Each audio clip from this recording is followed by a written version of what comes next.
Mana Ustaz Farudin? Udah dapat wujdan? Oh, belum ya. Jadi kalau sudah dapat wujdan, tak butuh lagi kepada dalil dan burhan. Baik dalil nas Quran hadis tak, burhan dalil akal tak. Kenapa? Udah sampai di kepada yang dimaksud. Mana perlu lagi dalil? Nah, kira-kira beginilah perbandingannya. Assalamualaikum. Salam. Bu, ada Ustaz Farudin. Oh, ngaji dia. Di mana? Di Ben Hill.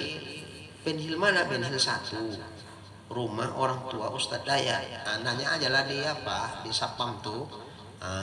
Mana rumah ayah Ustaz Daya ada situ. Nanti banyak kereta tuh. Kata Ustaz Farudin itu di depan banyak kereta. Oh. Ada perlu? Wah, perlu kali Bu. Tunggu lah. Besok aja lah Bu, aku datang lagi. Oh ya udah terserah. Yakin dia sama cakap istri Ustaz Farudin. Berarti taklid dia. Taklid dia nggak perlu cari bukti-bukti pembenaran yang dicakapkan istrinya. Udahlah, mana pula mungkin istrinya bohong. Gitu. Udah yakin aja dia. Nah, ngapain ku bukti-buktikan lagi cakapnya betul apa nggak betul. Nah, udah, aku percaya aja lah. Itu taklid. Tak puas. Cobalah aku lacak dulu Ben Hill 1 ya. Nggak jauh kali itu. Nyebrang sungai aja ya Ustaz. Farudin ke Ben Hill 1. Nggak jauh lah. 10 menit sampai lah insya Allah Ustaz. Juga Ben Hill 1 ini masuk. Itu yang rame-rame kereta itu anak orang-orang mengaji itu. Pak, tanya ke pos. Oh iya.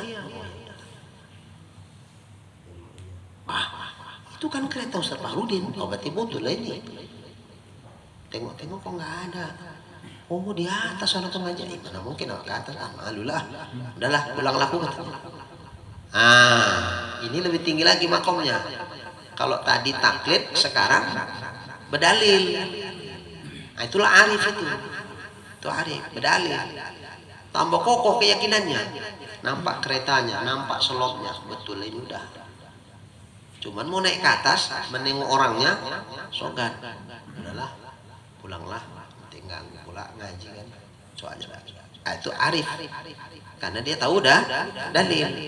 Kalau yang tadi pulang dia terus, aku udah percaya jalan istrinya. Untuk apa istri bohong? Kayaknya bohong lah istri. Percaya aja udah, itu taklid. Kalau ini enggak, dibuktikan dulu kebenaran cakap istri Ustaz Farudin. Begitu nampak bukti-bukti, nah itulah burhan kan. Selopnya, keretanya, mau naik segan, nah itu arif. Kalau wujdan tuh naik dia. Salam. Ada ngaji Bu di atas? Ada. Ustaz Farudin ada? Oh ada. Baru nyampe Bu. Paling 10 menit. Naiklah, tengok. Oh iya itu dia. Udahlah. Nanti nggak enak. Turun. Itu nampak orangnya. Turun ya. Kalau ini kira-kira perlu lagi pakai dalil itu. Mau ada kereta, mau ada selop di bawah. Ustaz Farudin. Mau tak ada selop, mau ada kereta nggak ada kereta. Udah nggak butuh aku. Kenapa? Udah nampak orang. Udah sampai kepada yang dimaksud. Itulah usul ilallah tadi. Itulah wujdan itu. Kalau sudah wujdan datang, tak berdalil pun tak apa-apa. Tapi proses untuk sampai ke wujdan, awalnya berdalil juga itu. Tidaklah sebaik dia balik, wujdan itu datang. Kan berproses. Jadi sebelum datang wujdan, wajib dia enggak mencari dalil. Wajib. Jadi berdalil juga awal-awalnya. Kayak kita juga. Cuman mereka terus memacu diri. Meriadah diri, memujahadah diri, membersihkan hati dari segala sifat mazmumah, kemudian dihiasi hatinya dengan sifat-sifat mahmudah. Setelah itu baru tajalli Allah, nyata Allah, didatangkan wujdan oleh Allah Ta'ala ke hatinya, akhirnya nyatalah Allah di hatinya. Kalau selama ini kita bilang Allahu Akbar, mulutnya yang bilang gitu, kemudian kita percaya. Tapi tidak nyata besar Allah tuh. Kalau sekarang udah datang wujudan tuh, nyata betul Allah yang maha besar dalam keyakinan. Jadi keyakinan orang yang wujudan sama yang arif itu beda tingkatannya. Maka dibilang orang khawas. Tingkat keyakinannya lebih dalam ya. Walaupun sama-sama yakin, tapi tingkat keyakinannya itu beda, nusuk ke hatinya. Selama ini Allahu Akbar, tahunya kok Allah memang besar, betul memang besar. Kalau dibilang Allah tidak memang besar, kafir itu, mesti yakin Allah memang besar. Sekedar itu nyata besar Allah tuh di hati, kebesaran Allah itu nyata, sehingga makin memantapkan keyakinan kepada Allah. Jadi setiap bacaan-bacaan yang dibacanya itu merasuk ke dalam jiwanya, menjadi sebuah keyakinan. Kalau awak kan baca-baca aja, ketika ditanya orang, baru oh iyalah. Tapi merasuknya belum. Tahu Ustaz Maulidin? Masuk. La ilaha illallah, la ilaha illallah. Banyak yang masuk, apa banyak yang keluar di hati? Itu berzikir. Maksudnya ingatan hati waktu berzikir, banyakan yang melayang-layang keluar atau hadir hati dalam zikir. Banyak melayang. Nah, tadi katanya malam ketiga ya? Nah, berarti berzikir lagi. Berzikir. Oh enggak sempat ikut. Oh enggak sempat ikut. Oh ceramahnya aja.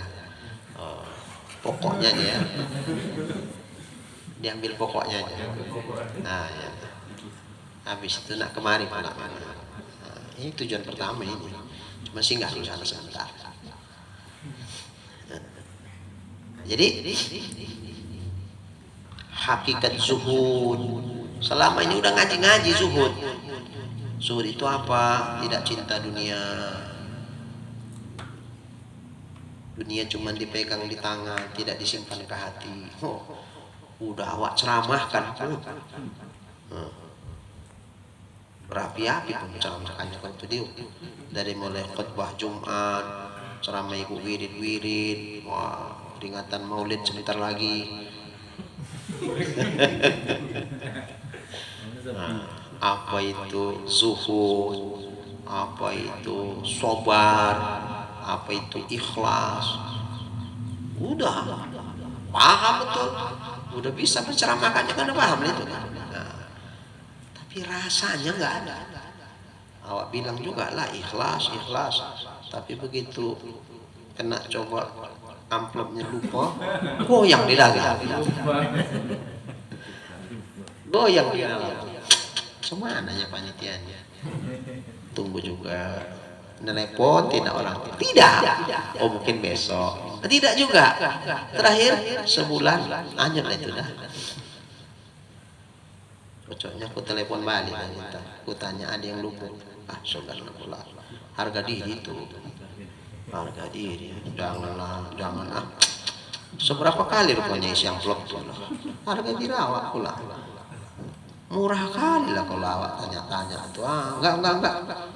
Tapi di dalam kok bisa lupa?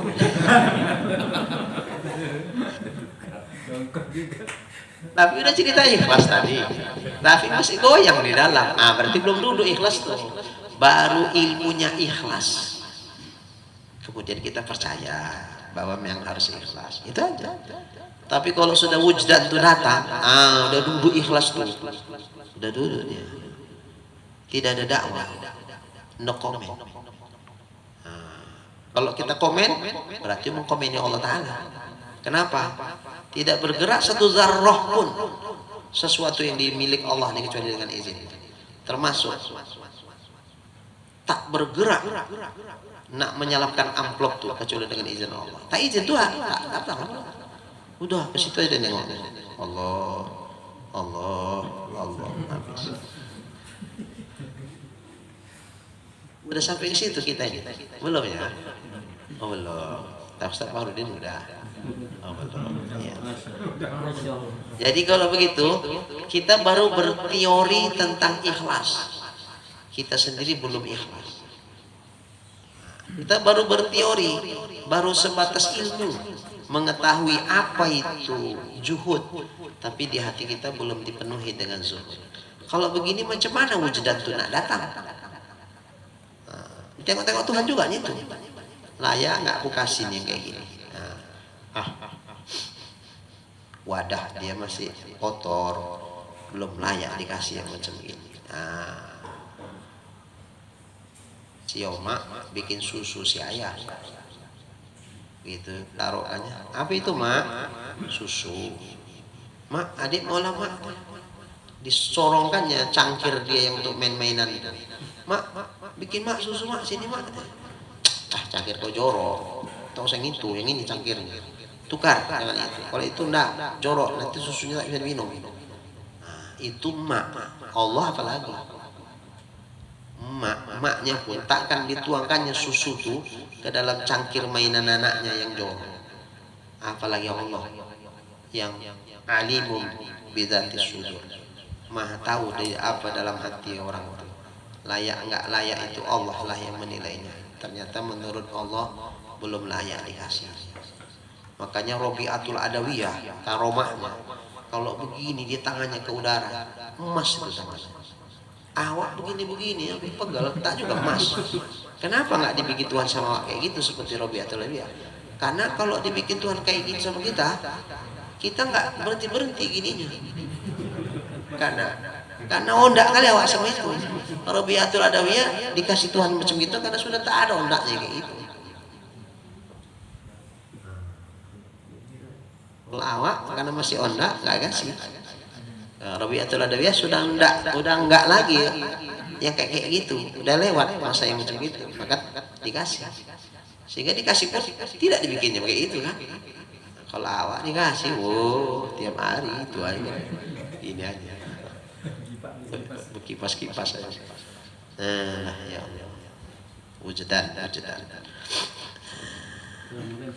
Masalah zon tadi kemarin, kalau kaitannya dengan ibadah, misalnya ia melaksanakan haji, ragu dia 0,1%, gimana ya ibadahnya? Kalau fikih zon itu masih menempati tempat yakin, boleh. Sholat wajib ngadep kiblat. Kiblat kita apa? Ainul Ka'bah. Diri Ka'bah itulah. Kalau kita dekat sama Ka'bah di pelataran tawaf tuh nampak awak Ka'bah, ya udah wajib awak yakin, karena nggak sulit meyakinkan pas kita ke Ka'bah tuh. Tapi kalau dari Medan, cemana meyakinkannya? Entahlah Ustaz Fahrudin bisa ilmu tembus pandang kan, terawang tuh, pas itu Ka'bah tuh nampak. Entahlah. Udah khawas ya, udah khawas. Udah khawas. Tapi kalau awak kan awas-awas ya, khawas. Atau was-was. Kalau jauh nggak bisa kita melihat Ka'bah, zonnan fil bu'di, cukup zon kalau kita jauh. Berdasarkan ilmu pengetahuan, kemanalah Ka'bah tuh dari Medan? Arah barat, tempat tenggelam matahari, ke kanan sekian derajat. Diperkirakan berdasarkan ilmu pengetahuan pas lagi sama Ka'bah, ya udah. Yakin? Mana yakin? Tak nampak awak Ka'bah dari sini. Tapi kuat hatiku berdasarkan ilmu pengetahuan, udah pas, ya udah. Jadi fikih zon mesti diterima. Seberapalah Bapak kuatnya keyakinan nih pas sama Ka'bah? 70% kuat hatiku sudah pas sama Ka'bah. 30% masih ragu-ragu, nggak apa-apa. Tapi kalau sah, nggak boleh. 50-50 nggak boleh. Fikih pun nggak nerima. Apalagi waham, fikih nggak nerima. Tapi kalau zon mesti diterima dalam kajian fikih. Tapi kalau masalah tauhid, zon pun masih kafir, nggak bisa. Masalah keyakinan soalnya. Inilah iman ahlul khalas. Dan ada kalanya imannya itu sebab syuhud akan tajalli Tuhannya atas mata hatinya. Ini lebih tinggi lagi. Kalau diibaratkan, ini perumpamaan ya, jangan dipikir pas kayak gini. Yang tadi nyari-nyari rumah Ustadz Fahrudin tadi, itu umpama aja, contoh. Taklah bisa Allah dicontohkan sama makhluk, kan itu mendekatkan pemahaman aja. Tengoknya, wah itu Ustadz Fahrudin, sekalian cocok lah. Duduk aku dekat dia, kenapa banyak? Tutup deh. Apa kabar? Jangan repot Ustadz lagi terang. Oh itu, duduk dia duduk kanan sebelah. Ini musyahadah namanya, syuhud. Jadi orang yang hatinya musyahadah, tajalli Allah ke dalam hatinya. Artinya apa? Nyata senyata-nyatanya Allah di dalam hatinya akan segala macam sifat-sifat kesempurnaan Allah. Bukan cuma dia yakin, tapi sudah di atas itu. Syuhud tajalli Allah. Musyahadah dia dengan Allah. Inilah yang dikatakan Nabi ketika ditanya malaikat Jibril, akhbirni anil ihsan, beritahukan kepadaku tentang apa itu ihsan. Apa jawaban Nabi? Anta budallaha ka'annaka tarahu. Kau sembah Allah seolah-olah kau melihatnya. Ka'anna itu kan harfu tasbih, seolah-olah. Seolah-olah bukan yang sebenarnya. Ini seolah-olah. Seolah-olah tarohu, kau melihat dia. Taro itu fi'il mudhari dari ro'a, mata itu. Seolah-olah matamu melihat dia, tapi sebetulnya bukan mata yang melihat, mata hati, keyakinan. Saking kuatnya keyakinan dia, sehingga dia merasakan udah mata yang lahir itulah yang melihat. Seolah-olah, saking kan kuatnya keyakinan. Padahal itu bukan mata yang lahir melihatnya, mata hati keyakinan dia melihatnya. Tapi suatu kuatnya sehingga dia merasakan ini bukan mata batin, tapi mata lahir. Begitulah, saking kuatnya. Sama kayak orang mimpi, yang mimpi itu kayaknya nyata betul sama dia. Sehingga dia bilang gini, waktu itu ku pijit, aku mimpi apa enggak? Ku pijit, sakit kok. Berarti aku enggak mimpi. Ku gini-gini kan mataku. Aku mimpi apa enggaknya? Gini kan. Enggak. Berarti ini nyata. Nyata. Tapi tiba-tiba coba yang tadi nyata, dibilang nyata. Sekarang ini baru terbangun aku. Tapi tadi kayaknya nggak mimpi aku. Masa mimpi dalam mimpi? Begitu loh. Mana tadi itu? Nyata apa enggak ya? Kayaknya nggak nyata. Kayaknya nyata. Tapi dibilang nyata. Sekarang aku baru terbangun dari tidur. Berarti tadi mimpi. Tapi di dalam mimpi, kayaknya nampak jelas kok. Ku cubiti lagi, terasa sakit. Ku tengok, masih ada bekas pijitan kita. Yang tadi itu mimpi apa? Gitu lagi. Saking kuatnya keyakinan dia sehingga yang ditengoknya dalam mimpi itu macam nyata, tapi sebetulnya tidak nyata, mimpi. Ini perbandingan. Kira-kira juga seolah-olah mata lahiriahmu itu melihat Allah, hakikatnya tidak, mata batin. Itulah musyahadah. Musyahadah. Iya. Di dulu waktu saya SMA Malim, teman dekat saya kan dia Kristen. Iya. Jadi dia meninggal tabrakan Malim. Jadi setelah dia meninggal, saya sering-sering bermimpi gitu Malim. Mimpi yang terakhir itu yang saya ingat kan, dia bilang di sana saya nggak dapat nama Hamdani katanya. Dia bilang seperti itu.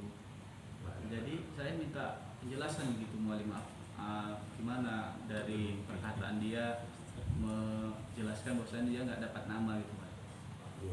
Karena dia Kristen itu kalau ya ini takbir mimpi yang ahlinya lah ya.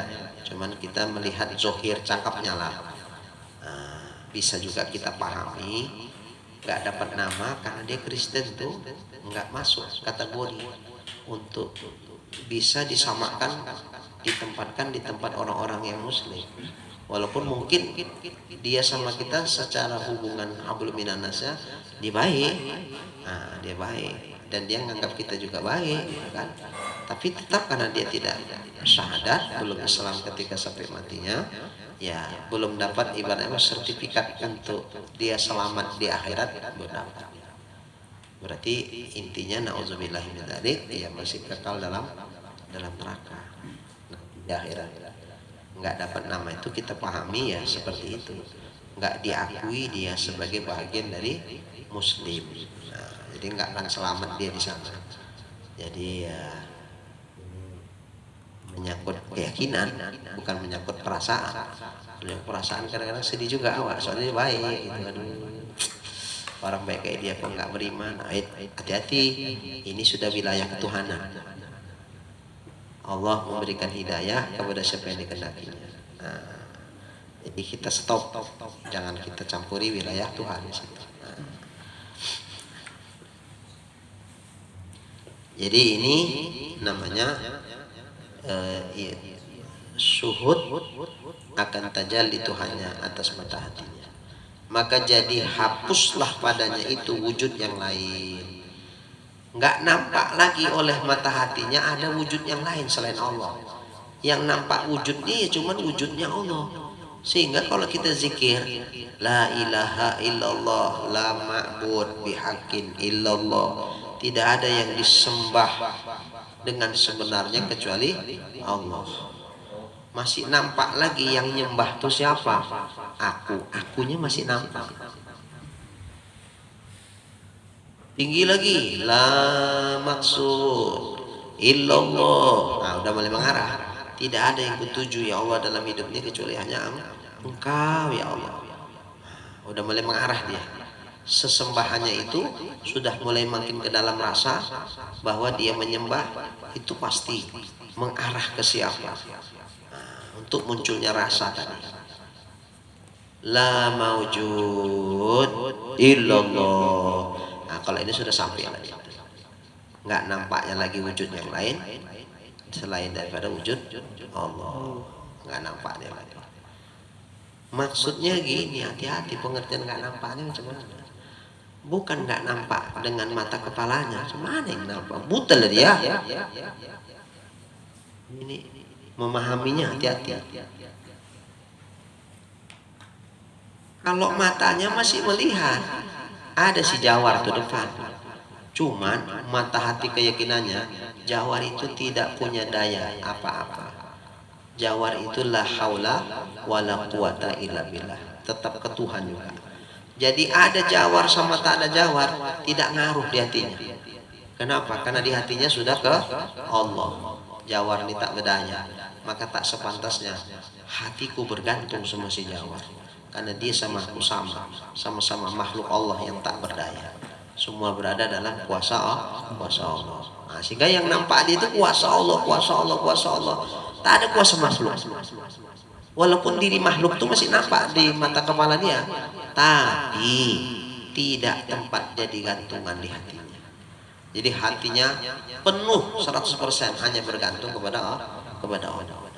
Sehingga saking kuatnya gantungan kepada Allah, lama-lama macam-macam silau, macam wujud tak wujud, sampai tak nampak lagi di mata kepalanya sejauh terlupakan. Kita kan begitu, kalau sudah asik kepada sesuatu, katanya mertua lewat pun tak nampak. Padahal anaknya dikasih semawa, bercakap-cakap wak sama anaknya, mertua lewat tak nampak wak. Betul itu jawabannya.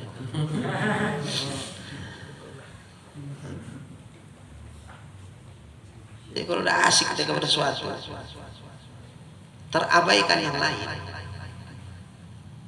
Kalaupun masih nampak, macam tak nampak gitu. Orang asik nonton bola, pas ditendang digiring ke kotak penalti, dia begini. Lewat istrinya, sap. Peduli pun tidak. Ditengok pun tidak istri. Jadi di istrinya wujuduhu ka'adam. Ada dianggap macam tak ada. Makanya banyak istri marah kalau udah suami yang ini. Lakiku ini kalau udah nonton bola dia anggapnya aku tunggul aja, tak nampak lagi.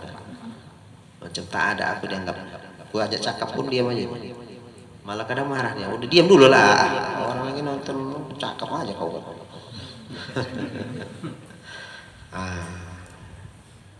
Begitulah hati orang itu kalau sudah ke Tuhan.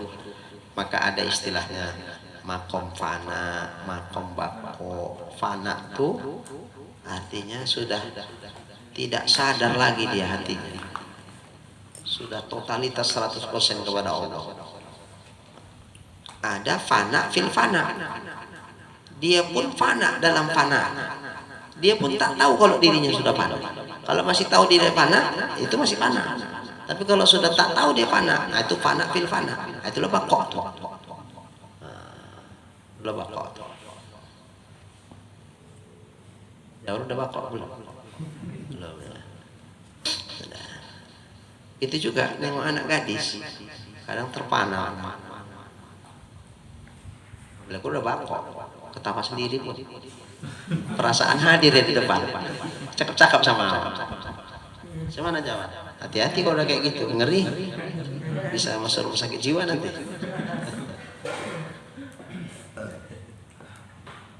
Jadi tak nampak hapus padanya itu wujud yang lainnya. Mata hatinya tak melihat ada wujud lain. Kemanapun mata memandang, mata hatinya melihat wujudnya Allah. Maksudnya apa wujudnya Allah di situ? Itu merupakan bekas dari berlakunya kekuasaan Allah. Nengok laut, yang nampaknya bukan laut lagi, udah Allah. Ya subhanallah, ciptaanmu ya Allah. Masya Allah. Nah, sudah gitu-gitu aja dia. Tidak terpana dengan indahnya alam, tapi terpana dia kepada yang membuat indahnya alam.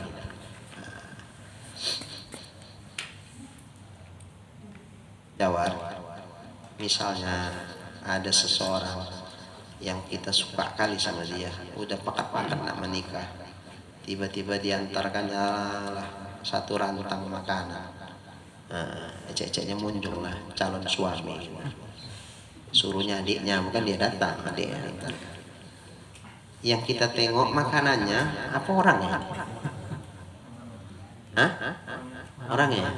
Yang nampak makanannya, tapi ke dalam yang nampak orangnya. Iya Allah, baik kali dia ya, perhatian kali dia sama aku ya. Kan gitu. Tapi mata yang lahir, yang nampak apa? Makanannya. Tapi mata batin lihat. Gitulah kira-kira. Gitulah kira-kira. Andi bisa begitu sama Tuhan, masya Allah. Awak ke makhluk bisa begitu. Ke Tuhan taklah begitu. Seperti yang disebutkan dalam hadis, kanallahu, Allah itu telah ada. Itu karena kan fi'il madhi, Allah itu telah ada. Wala syai'a ma'ahu, tidak ada bersama dengan Allah sesuatu apapun. Wa huwal an, dan dia sekarang ini kama kana alaih, sebagaimana adanya dia dulunya. Kalau dulu tak ada bersama Allah, dulu kapan ini? Pada azali. Belum diciptakan siapapun, yang ada hanya Allah saja. Tak ada yang bersama dengan Allah, karena memang belum ada ciptakan Tuhan. Jadi dulu Allah seperti itu, sekarang mengalami perubahan. Enggak lah, seperti dulu Allah begitu, tak ada bersamanya sesuatu karena dia azali. Maka sekarang pun ia tetap macam begitu juga, tak ada bersama Allah sesuatu. Salah kalau kita memandang makhluk ini wujud hakiki. Makhluk ini tak ada, dia macam bayang-bayang. Wujudnya itu karena diidofahkan kepada Allah, karena disandarkan ke Tuhannya, maka dia ada. Maksud disandarkan, dikehendaki dan diciptakan Tuhan, dia ada. Dia tidak wujud yang berdiri sendiri seperti wujudnya Allah yang tidak berhajat kepada Sang Pencipta. Jadi wujud selain Allah berhajat kepada Sang Pencipta. Jadi wujudnya itu seperti tak wujud. Jadi yang wujud hakiki itu siapa? Allah. Makanya Allah dulu ada, adanya sekarang seperti adanya dulu. Kalau dulu tidak bersama dengan Allah sesuatu apapun, sekarang pun sebetulnya begitu. Makanya wujud selain Allah itu macam bayang-bayang. Wujud kadami, dibilang tak ada, bayangnya ada. Dibilang ada, bendanya tak kelihatan, cuman bayang-bayang nampak. Itulah alam. Begitulah kita memandang kepada wujud selain Allah. Kalau bisa begitu pandangan batin kita, nggak ganggu di dalam, nggak ngaruh. Orang dia wujud keadami ada, tapi hakikatnya nggak ada. Penampakan kita aja dia ada, tapi hakikatnya nggak ada. Kenapa? Karena dia dalam qabdah, genggaman Allah. Semua tergantung kepada maunya Allah. Nah, makanya yang kita takuti makhluk ciptaan Allah, atau Allah yang membuat makhluk itu bisa bergerak, atau makhluk itu yang kita takuti. Allah yang membuat makhluk itu bisa bergerak. Jangan makhluk yang takuti Allahnya. Nah, jangan. Nah. Ini maqam martabat khawasul khawas. Jadi dan tiada sertanya itu sesuatu. Dan yaitu sekarang seperti barang ada dahulunya atasnya. Sekarang Allah ya kayak dulu juga. Kalau dulu nggak ada bersama dengan Allah sesuatu apapun, sekarang punya seperti itu. Nggak ada bersama dengan Allah sesuatu pun. Nah, kalau ada bersama dengan Allah sesuatu, ada dua yang sama nanti. Mustahil itu. Inilah sehingga pangkat yang di atas martabat iman, khawasul khawas. Inilah pangkat yang paling tinggi, ya inilah pangkat khawasul khawas. Orang yang istimewa dari orang-orang yang istimewa. Orang pilihan dari orang-orang yang pilihan, yang sangat terpilih. Nah, seperti firman Allah Ta'ala, walikulli darajatim mimma amilu, artinya dan sabitlah, tetaplah bagi tiap-tiap seorang beberapa pangkatnya daripada barang yang dikerjakannya. Jadi buah daripada amalnya. Itulah seukuran, itulah pangkat yang akan Allah berikan kepada kita. Makin mantap amal kita, pangkat kita makin tinggi. Tapi kalau makin malas kita beramal, ya pangkat kita jadi rendah. Terserah maunya kita apa. Allah memberikan kebebasan kepada manusia untuk memilih. Kemudian seperti juga firman-nya Allah Ta'ala, yarfa'illahu alladhina amanu minkum walladhina utul ilma darajat. Telah mengangkatkan Allah agar mereka yang percaya daripada kamu dan mereka yang didatangkan ilmu itu beberapa darajat. Jadi Allah mengangkatkan orang-orang yang beriman di antara kamu, juga Allah mengangkatkan derajat, beberapa derajat daripada orang-orang yang diberikan ilmu. Di ilmu itu yang macam-macam, termasuk ilmu yang tanpa belajar, laduni namanya. Seginilah dulu ya. Insyaallah mudah-mudahan nanti akan datang. Wallahu subhanahu wa ta'ala. Bismillahirrahmanirrahim. Alhamdulillahirabbil alamin. Wassalatu wassalamu ala asrofil anbiya'i wal mursalin wa ala alihi wa sahbihi ajma'in. Allahumma rzuqna imanan kamila wa yaqinan sadiqa wa qalban khashi'an wa ilman nafi'an wa amalan maqbula wa taubatan nasuha wa husnal khatimah. Allahumma rzuqna rizqan wasi'an halalan tayyiban mubarakan jamila wa ilal khairi qarribna wa 'anil syarri ab'idna waqdi hawaijana fid din wad dunya wal akhirah innaka ala kulli syai'in qadir. Sallallahu ala sayyidina Muhammad wa ala alihi wa sahbihi ajma'in walhamdulillahi rabbil alamin. Taqabbalallahu minkum.